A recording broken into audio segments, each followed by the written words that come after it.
Hello everyone, मेरा नाम प्रियंका दांगी है और आप मेरे चैनल टारगेट एमपीपीएससी विद प्रिया पर हैं। हम एमपीपीएससी का न्यू जो सिलेबस है उसमें पेपर सेकंड का पॉलिटी वाला भाग कवर कर रहे हैं और उसमें अभी हमारी पहली यूनिट चल रही है। हमारा टॉपिक चल रहा है सर्वोच्च न्यायालय, सर्वोच्च न्यायालय और उच्च न्यायालय यानी सुप्रीम कोर्ट और हाई कोर्ट।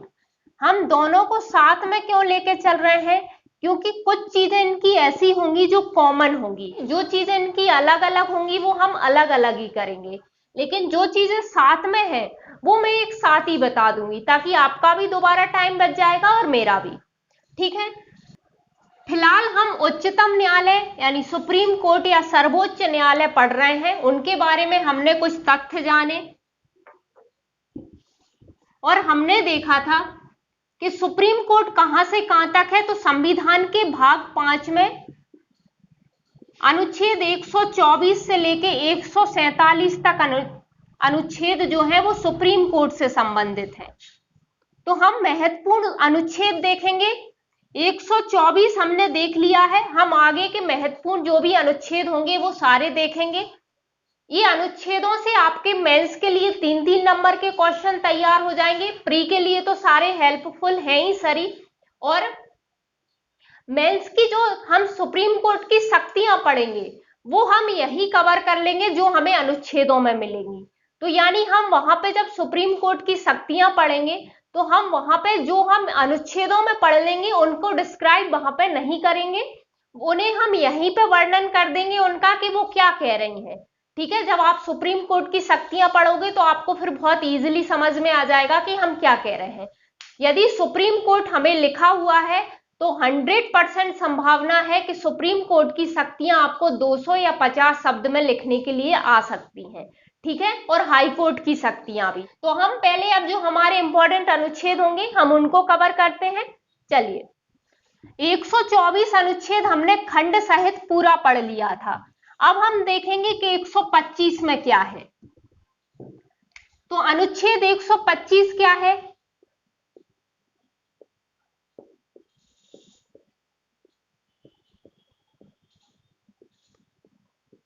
वैसे तो ये आपके प्री के टॉपिक थे, आप अनुच्छेद प्री में पढ़ के आए होंगे, लेकिन जिन्होंने प्री नहीं पढ़ा है अभी या अच्छे से पॉलिटी नहीं पढ़ी है तो इसलिए मैं यहाँ करवा रही हूँ।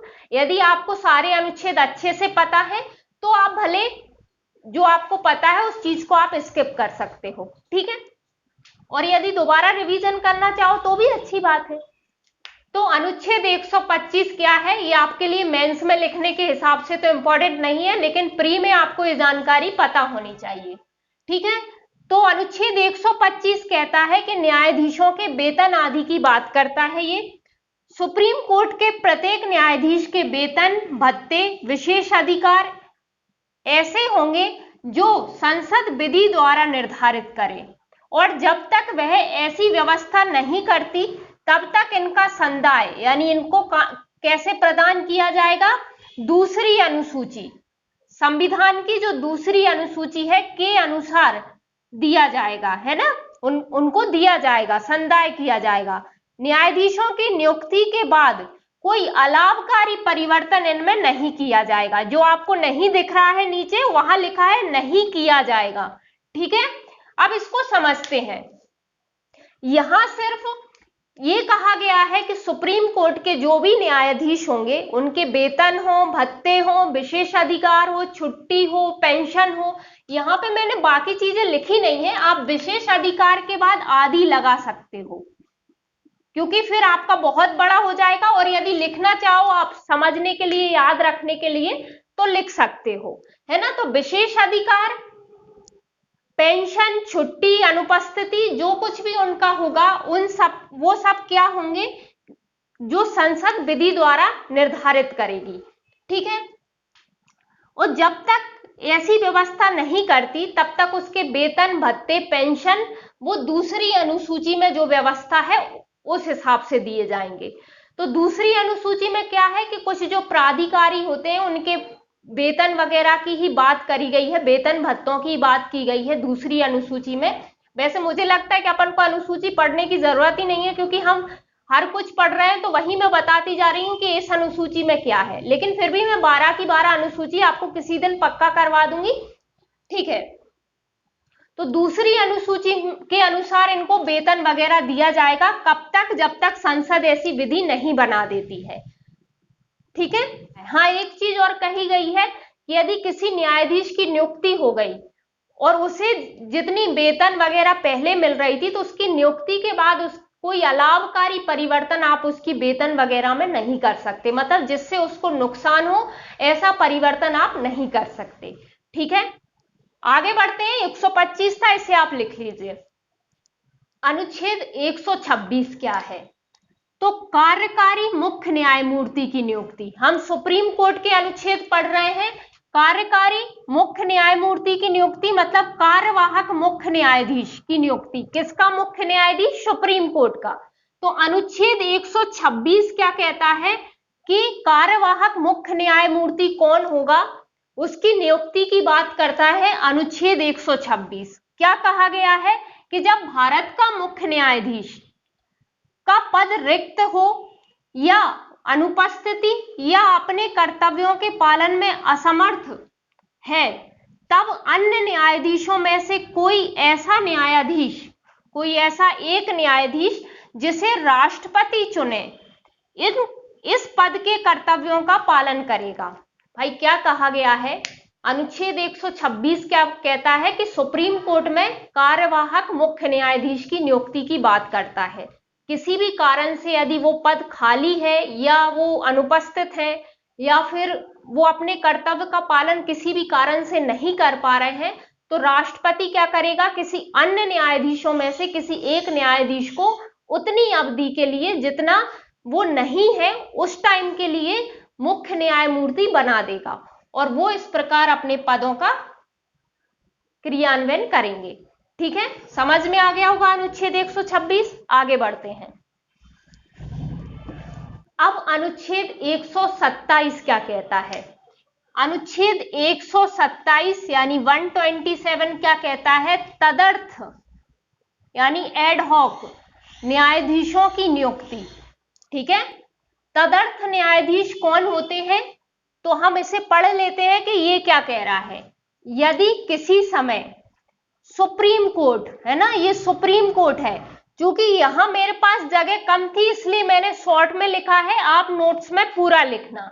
सुप्रीम कोर्ट के सत्र आयोजित करने या चालू रखने हेतु न्यायाधीशों की गणपूर्ति प्राप्त ना हो, है ना, यानी कोरम पूरा ना हो, तो भारत का मुख्य न्यायाधीश राष्ट्रपति की पूर्व सहमति से तथा संबंधित हाईकोर्ट के मुख्य न्यायाधीश के परामर्श से, ठीक है, ये हाईकोर्ट है, के परामर्श के बाद किसी हाईकोर्ट के ऐसे न्यायाधीश से जो सुप्रीम कोर्ट में नियुक्त होने की योग्यता रखता है, आवश्यक अवधि मतलब जितनी अवधि की जरूरत है उस अवधि के लिए सुप्रीम कोर्ट की बैठकों में उपस्थित रहने का लिखित अनुरोध कर सकता है। यहां लिखित है ना, ये मैं लिखना भूल गई हूं, लिखित अनुरोध कर सकता है।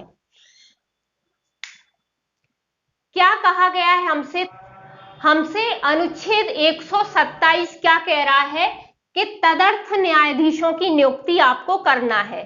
ठीक है, किसमें? सुप्रीम कोर्ट में।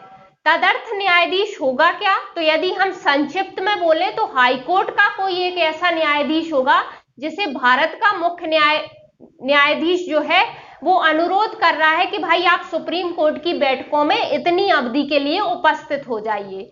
ठीक है, अब हम इसे पूरे को समझते हैं कि वो होता, अब वो प्रक्रिया कैसे होगी। तो भारत का मुख्य न्यायाधीश यानी सुप्रीम कोर्ट का जो मुख्य न्यायाधीश होगा वो सबसे पहले क्या करेगा? राष्ट्रपति से पूर्व अनुमति लेगा कि भाई हम सुप्रीम कोर्ट में किसी न्यायाधीश को बुला रहे हैं। क्यों बुला रहे हैं? क्योंकि हमारी गणपूर्ति या कोरम पूरा नहीं हो रहा है। मान लो न्यायाधीशों की नियुक्ति ना हुई हो या किसी कारण से न्यायाधीश अनुपस्थित हो और जितना उसका सत्र आयोजित करने के लिए कोरम चाहिए होता है उतना कोरम पूरा नहीं हो रहा हो, तो वो राष्ट्रपति से पूर्व अनुमति लेंगे। कौन? भारत के मुख्य न्यायाधीश, है ना, राष्ट्रपति से पूर्व अनुमति लेंगे। अब चूंकि तदर्थ न्यायाधीश बन के कौन आ रहा है, तो किसी हाईकोर्ट का अन्य न्यायाधीश बन के आ रहा है, मुख्य न्यायाधीश बन के नहीं आता, बल्कि कौन आता है? अन्य न्यायाधीश। तो अन्य न्यायाधीश आ रहा होता है तो उस हाईकोर्ट के मुख्य न्यायाधीश से भी परामर्श किया जाता है कि भाई इसकी कौन से को हम ले सकते हैं, कौन मतलब आपके किसी केस की तो वो सुनवाई नहीं कर रहा है, कौन से को हम ले सकते हैं, क्या वो ये योग्यता रखता है सुप्रीम कोर्ट में जाने की। तो ये सब परामर्श करता है किससे? हाईकोर्ट के मुख्य न्यायाधीश से। उसके बाद वो उसका नामांकन दे देता है और उससे लिखित रूप से अनुरोध करता है कि आप हमारी बैठकों में जितनी अवधि हमें चाहिए उतनी अवधि के लिए आप हमारी बैठकों में उपस्थित हो जाइए। अब हाईकोर्ट का जो न्यायाधीश है, जब तक वो सुप्रीम कोर्ट का न्यायाधीश रहेगा, मतलब उसकी बैठकों में भाग लेगा, यानी तदर्थ न्यायाधीश के रूप में भाग लेगा, उसके लिए एक चीज तो ये कही गई है कि भाई आप जब तक आप सुप्रीम कोर्ट में तदर्थ न्यायाधीश हो तो आपकी प्रायोरिटी सुप्रीम कोर्ट के ही काम करना होगा, ना कि आपके हाई कोर्ट के। ठीक है, तो आपकी प्रायोरिटी में क्या काम आएंगे? सुप्रीम कोर्ट के न्यायाधीश के रूप में आप काम कर रहे हैं तो उसके काम आपकी प्रायोरिटी होने चाहिए। उसके बाद आप अपने हाई कोर्ट के काम कर सकते हो या और भी कोई काम है आपको तो वो कर सकते हो, लेकिन आप प्राथमिकता किसको दोगे? सुप्रीम कोर्ट के काम को। एक ये कहा गया है। दूसरा ये कहा गया है कि आपको सभी विशेष अधिकार, सभी अधिकारताएं, सभी शक्तियां कैसी दी जाएंगी? जो सुप्रीम कोर्ट के न्यायाधीश को रहती हैं वो सब आपको भी दी जाएंगी जब आप तदर्थ न्यायाधीश के रूप में काम कर रहे हो। ठीक है, तो ये सब कहा गया है तदर्थ न्यायाधीश के बारे में, ये आप लिख लीजिए। अब आते हैं हम अनुच्छेद 128 पे। तो अनुच्छेद 128 क्या कहता है? यानी 128 ये कहता है उच्चतम न्यायालय में सेवानिवृत्त न्यायाधीशों की उपस्थिति या उसकी बैठकों में भाग लेना। सेवानिवृत्त यानी रिटायर, है ना, जो रिटायर हो गए हैं, जो न्यायाधीश रिटायर हो गए हैं, उनका सुप्रीम कोर्ट की बैठकों में भाग लेना या कार्य करने की इसमें अनुरोध किया जाता है। ठीक है, आगे क्या लिखा है ये देखते हैं। आवश्यकता पड़ने पर सुप्रीम कोर्ट का मुख्य न्यायाधीश, जैसे मैं फिर कह रही हूं कि आप यहां पूरा लिखना, जगह के अभाव में मैंने यहाँ पे सुप्रीम कोर्ट, हाई कोर्ट ऐसे लिख दिया है, लेकिन आप पूरा लिखना। तो सुप्रीम कोर्ट का मुख्य न्यायाधीश सुप्रीम कोर्ट या फेडरल न्यायालय के रिटायर, है ना, ये यहां जोड़ना है आपको, कि रिटायर न्यायाधीश या किसी हाई कोर्ट के ऐसे सेवानिवृत्त यानी रिटायर न्यायाधीश जो सुप्रीम कोर्ट का न्यायाधीश बनने की योग्यता रखता है, ठीक है, उससे, यानी इन तीनों में से कोई एक हो, या तो सुप्रीम कोर्ट का न्यायाधीश रहा हो या फेडरल न्यायालय का न्यायाधीश रहा हो, जैसे संघीय न्यायालय था ना, हम पिछली वीडियो में देख चुके हैं, तो उसका भी न्यायाधीश रहा हो, या किसी हाई कोर्ट का ऐसा न्यायाधीश हो जो सुप्रीम कोर्ट का न्यायाधीश बनने की योग्यता रखता हो। ठीक है, तो उसे क्या कर सकता है? ये जो भारत का मुख्य न्यायाधीश है वो उससे सुप्रीम कोर्ट की बैठकों में उपस्थित होने या कार्य करने का अनुरोध कर सकता है। ठीक है, क्योंकि यहाँ पे उतनी जगह नहीं थी इसलिए मैंने लिखा नहीं है यहाँ पे, आप आगे और लिख लीजिए या चाहे तो नोट डाल के लिख लीजिए कि क्या होता है कि यदि वो अनुरोध नहीं मानता तो क्या होगा। तो ऐसा नहीं है कि उसे कोई दंड दिया जाएगा, कुछ भी, यदि वो नहीं मानेगा तो वो उसके लिए स्वतंत्र है।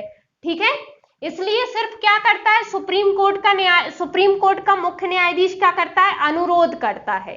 ठीक है, तो यदि वो नहीं मान रहा उस मतलब मान लो किसी भी उसका स्वास्थ्य कारण हो या कुछ और कारण हो, उसकी वजह से वो नहीं उपस्थित हो सकता, तो उस पर कोई बाध्यकारी नहीं है ये, है ना। ऐसा नहीं है कि यदि वो नहीं मानेगा तो इस अनुच्छेद का उसने उल्लंघन कर दिया, ऐसा नहीं होता, इसमें आगे कहा गया है। ठीक है, एक और चीज क्या है कि जब ये काम करेगा तो इसे सुप्रीम कोर्ट के न्यायाधीश के समान ही भत्ता दिया जाएगा, उसके समान ही शक्तियां दी जाएंगी, उसके समान ही विशेष अधिकार दिए जाएंगे, सब दिया जाएगा ये रिटायर्ड न्यायाधीश को। लेकिन ये सुप्रीम कोर्ट का न्यायाधीश नहीं समझा जाएगा, मतलब उसकी बैठकों में भाग तो लेगा, उसका कार्य तो करेगा, लेकिन सुप्रीम कोर्ट का न्यायाधीश नहीं माना जाएगा, ऐसा इसमें कहा गया है। ठीक है, 128 क्लियर हो गया कि हमारे भारत का मुख्य न्यायाधीश जो होता है वो किसी रिटायर जो न्यायाधीश है, चाहे तो वो फेडरल न्यायालय में न्यायाधीश रहा हो, चाहे सुप्रीम कोर्ट में न्यायाधीश रहा हो, और यदि किसी हाई कोर्ट का न्यायाधीश रहा है तो वो इतनी योग्यता रखता हो कि वो सुप्रीम कोर्ट का न्यायाधीश बन सकता था। तो ऐसे किसी न्यायाधीश को उठा के क्या कर सकते हैं, अपने यहाँ बुलवा सकते हैं काम करने के लिए, यदि ऐसी कोई आवश्यकता पड़ती है तो। हमारे प्री में इस बार एक क्वेश्चन आया था, सुप्रीम कोर्ट के लिए ही था कि क्या सुप्रीम कोर्ट में अतिरिक्त मतलब कथन आए थे, तो उसमें था कि सुप्रीम कोर्ट में तदर्थ न्यायाधीशों की नियुक्ति हो सकती है और सुप्रीम कोर्ट में अतिरिक्त न्यायाधीशों की नियुक्ति हो सकती है।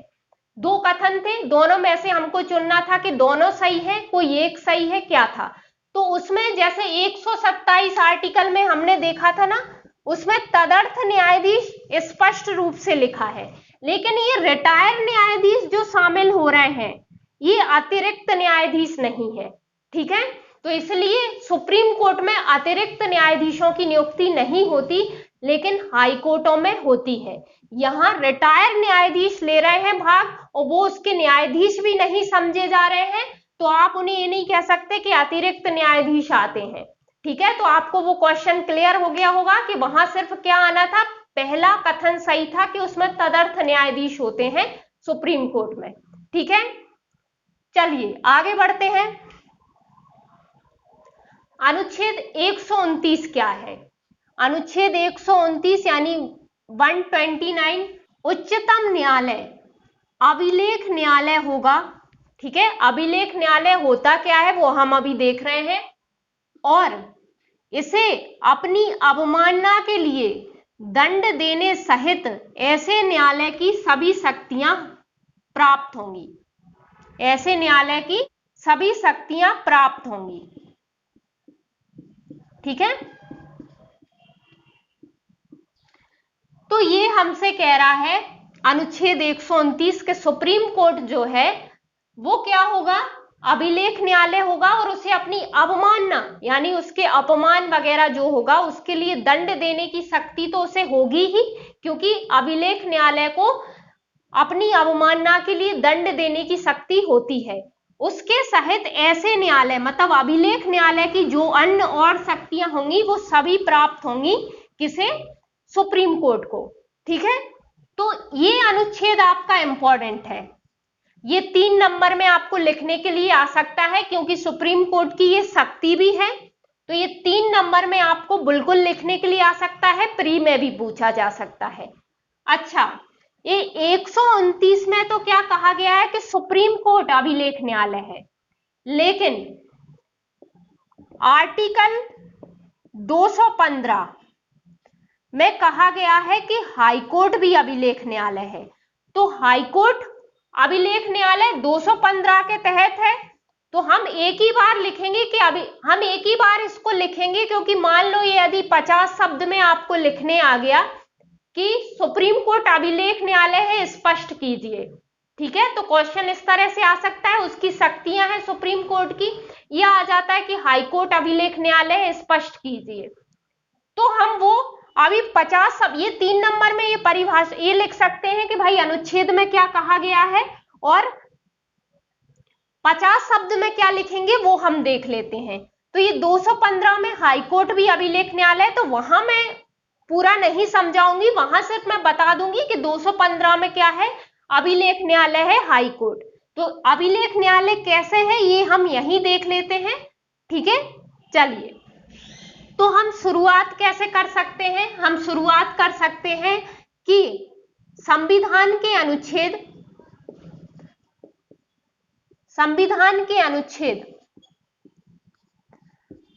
129 तथा 215 के तहत क्रमशः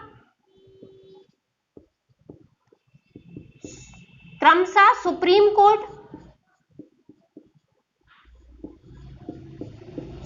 कोर्ट व हाई कोर्ट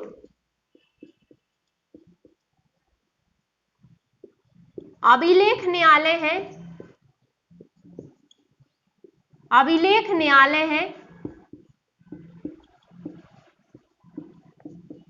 है और इन्हें इस रूप में यानी अभिलेख न्यायालय के रूप में मुख्यतः दो शक्तियां प्राप्त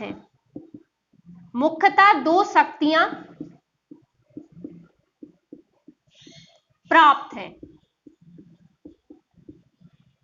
देखिए यहां से क्या क्वेश्चन बन सकते हैं? एक तो आपसे पूछा जा सकता है क्या सुप्रीम कोर्ट अभिलेख न्यायालय है?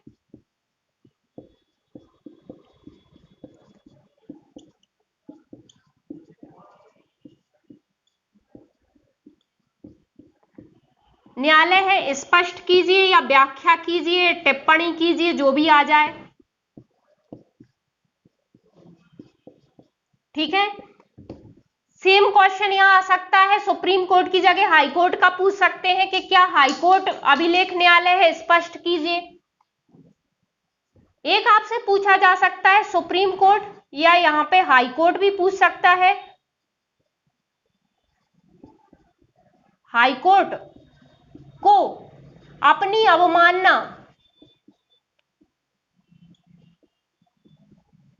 अवमानना के लिए दंड देने की शक्ति है।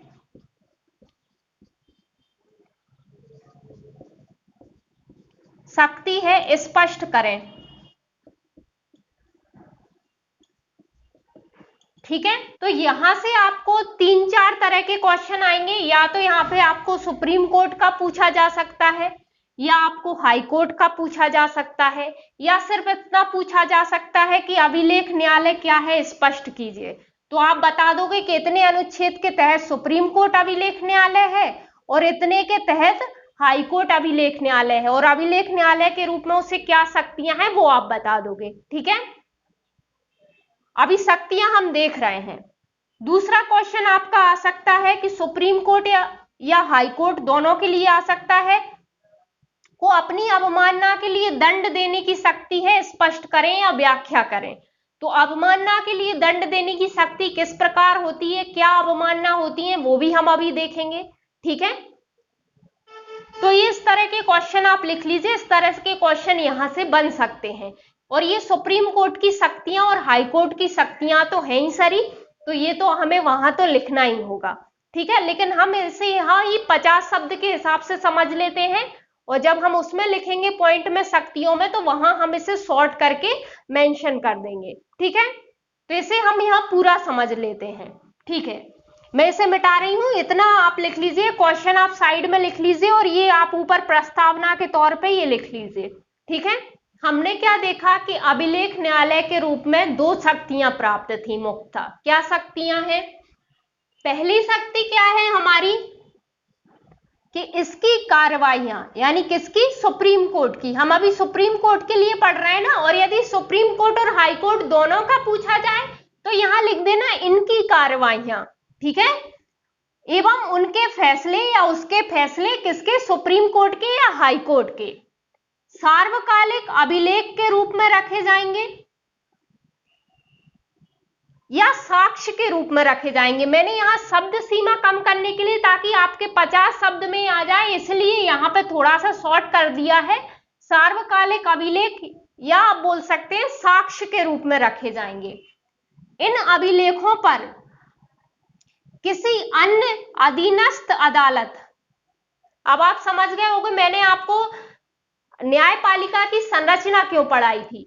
क्योंकि देखो अधीनस्थ अदालत आ रही है, मतलब यहां से आप समझ लोगे कि यदि हम सुप्रीम कोर्ट की बात कर रहे हैं तो उसके अधीन जितनी भी अदालतें हैं वो, देखिए मतलब क्या है कि यदि मान लो हम सुप्रीम कोर्ट को लेके चल रहे हैं तो उसके अधीनस्थ अदालतें, आप इमेजिन कर रहे होगे, अपन ने पूरा डायग्राम बनाया था, उसके अधीनस्थ कौन कौन आ रहा था। हाई कोर्ट आ रहे थे, फिर जिला न्याय एवं सत्र न्यायालय का न्यायाधीश आ रहा था, फिर उसमें भी दीवानी और फौजदारी पक्ष में अलग अलग अदालतें आ रही थी।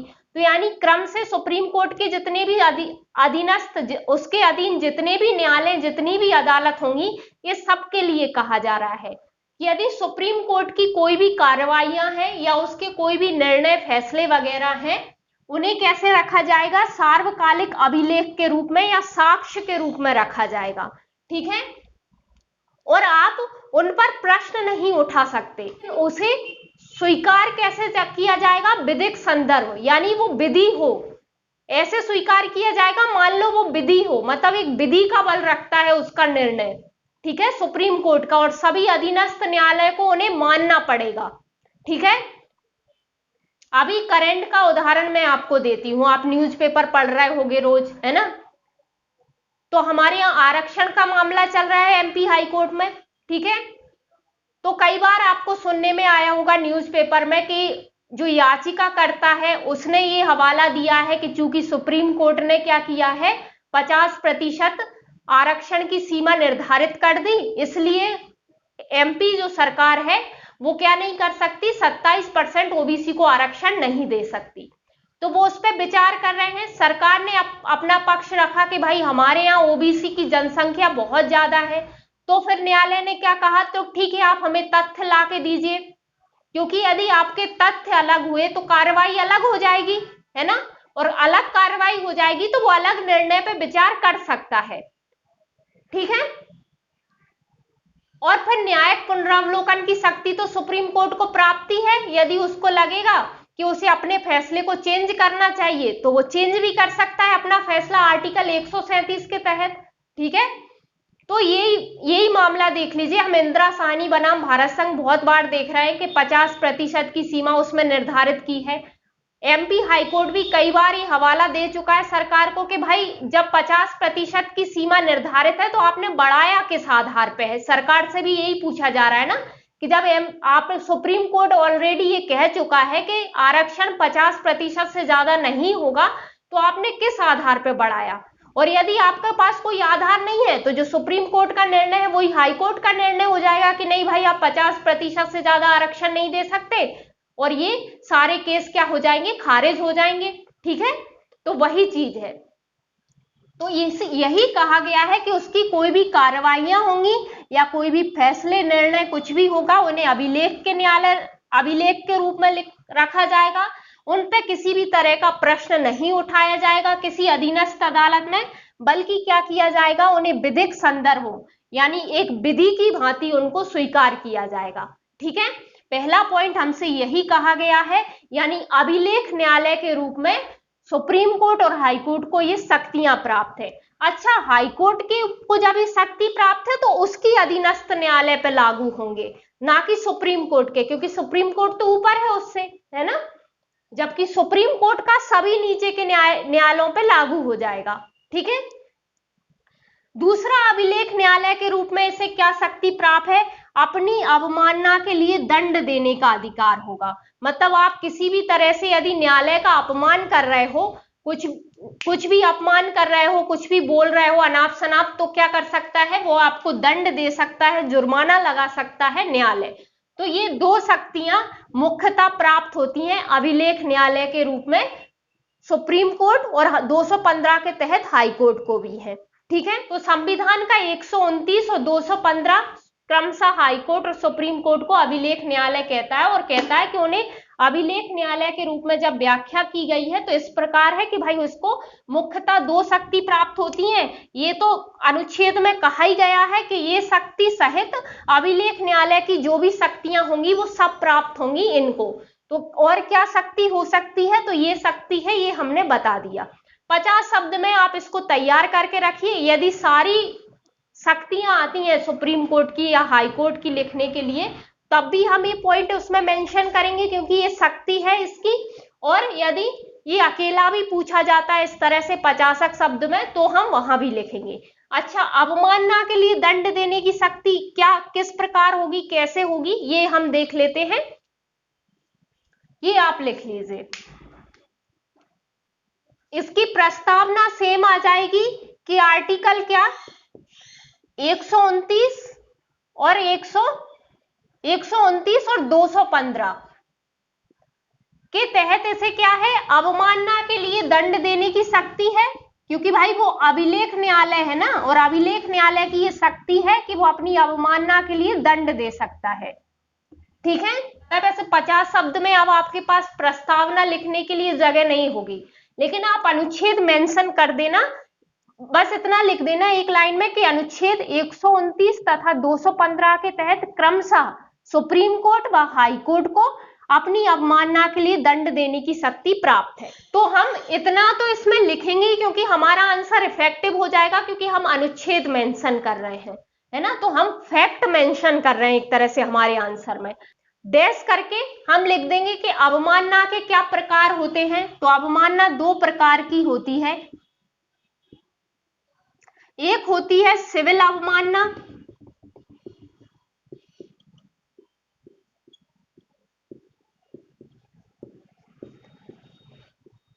और एक होती है आपराधिक अवमानना।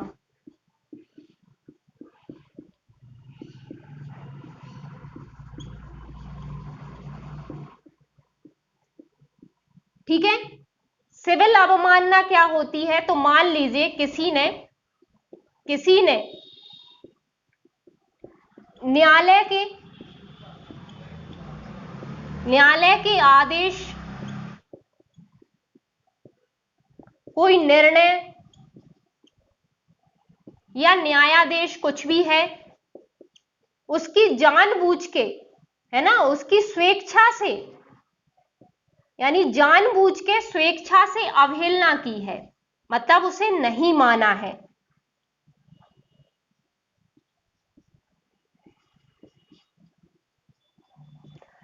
तो ये आता है सिविल अवमानना में।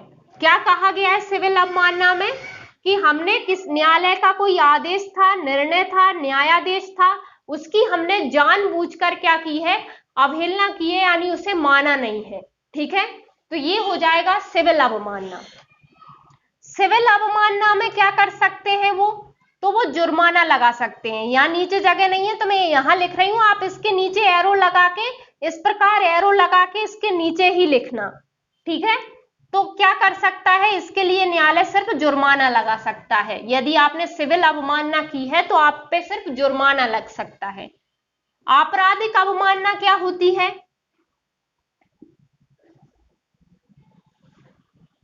तो आपराधिक अवमानना थोड़ी सी बड़ी है, आपके रजिस्टर में तो आ जाएगी लेकिन ये नीचे तक बोर्ड में पूरी नहीं आएगी, तो इसलिए मैं सबको मिटा के स्टार्टिंग से यहां से आपको बता रही हूं।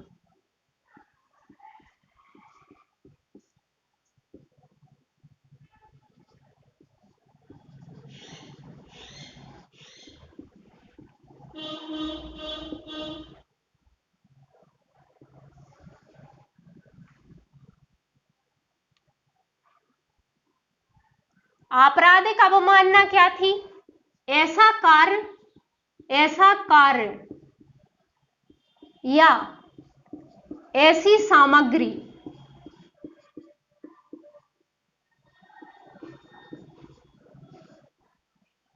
का प्रकाशन जिसमें क्या हुआ हो, क्या तो आपने न्यायालय की स्थिति को कम आंका हो या उसे बदनाम किया हो।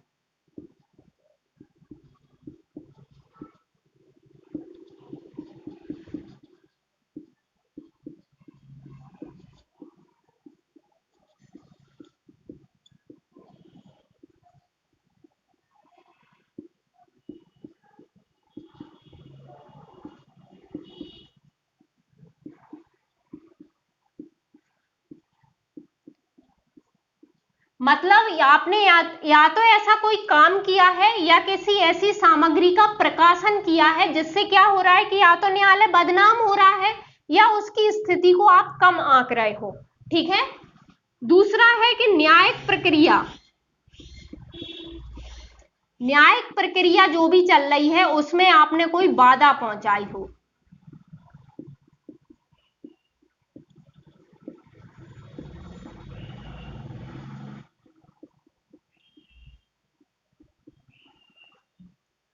तीसरा आपका था कि न्यायाधीशों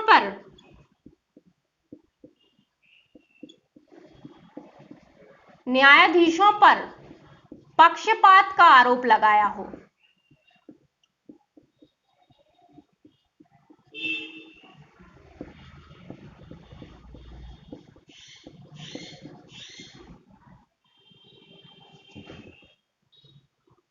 यदि आपने ये 3 काम किए हैं तो न्यायालय क्या मानेगा कि आपने उसकी आपराधिक अवमानना की है ना।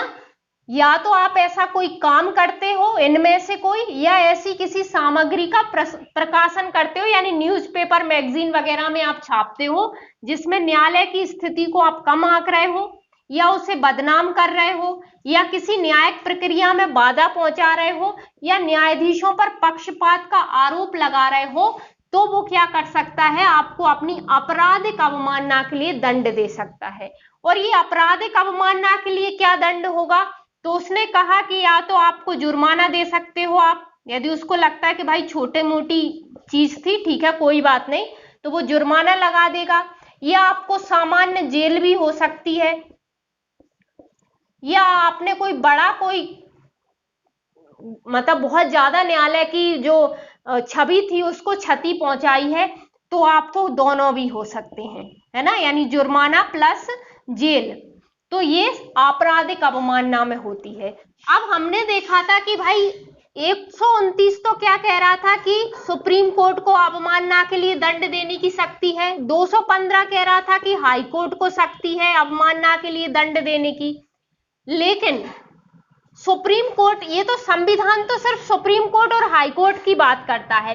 सुप्रीम कोर्ट ने अपने निर्णय में कहा है कि अधीनस्थ अदालतें जो होती हैं उनको भी अपनी अवमानना के लिए दंड देने की शक्ति होगी, और जो पंचायतें होती हैं ना, पंचायतें, उनको भी रहती है अपनी अवमानना के लिए दंड देने की शक्ति। तो ये सुप्रीम कोर्ट के निर्णय में कहा गया है, जबकि संविधान सिर्फ हाई कोर्ट और सुप्रीम कोर्ट के लिए ऐसी शक्ति प्रदान करता है।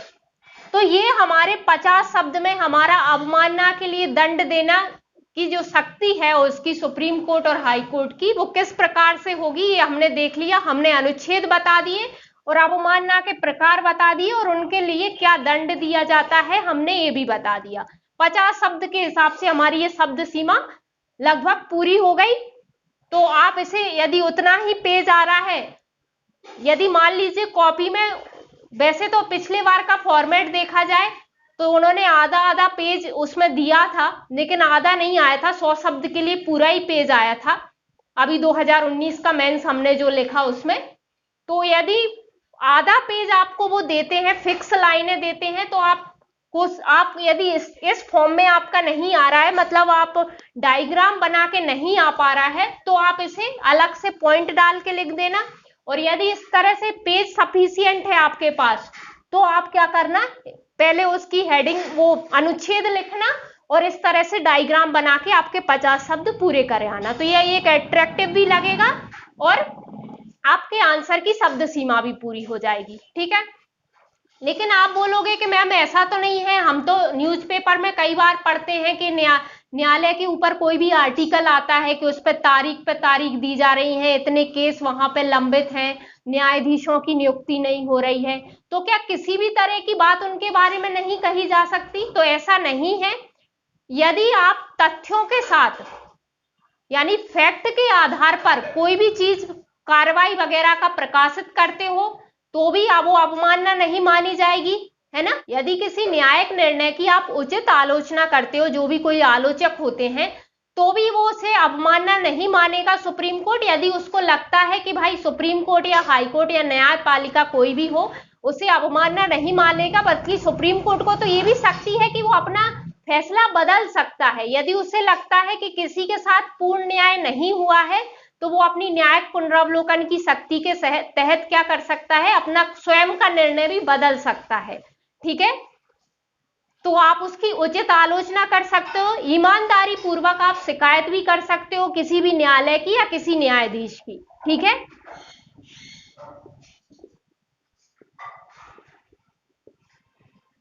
अनुच्छेद 130 ये इतना इंपॉर्टेंट नहीं है, लेकिन चूंकि हम अनुच्छेद देख ही रहे हैं 147 तक 124 से, तो बस आप देख लीजिए इसमें क्या कहा गया है। इसमें बोला है उच्चतम न्यायालय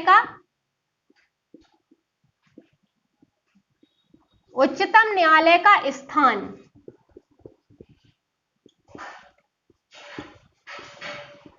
भाई इसमें क्या है, इसमें कहा गया है कि सुप्रीम कोर्ट का जो स्थान होगा वो दिल्ली में होगा, मतलब दिल्ली में स्थित है सुप्रीम कोर्ट होगा, अथवा भारत का जो मुख्य न्यायाधीश है यानी सुप्रीम कोर्ट का जो मुख्य न्यायाधीश है वो राष्ट्रपति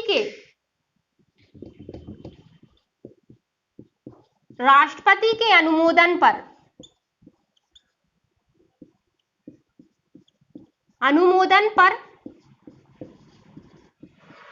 कहीं और भी इसे नियत कर सकता है।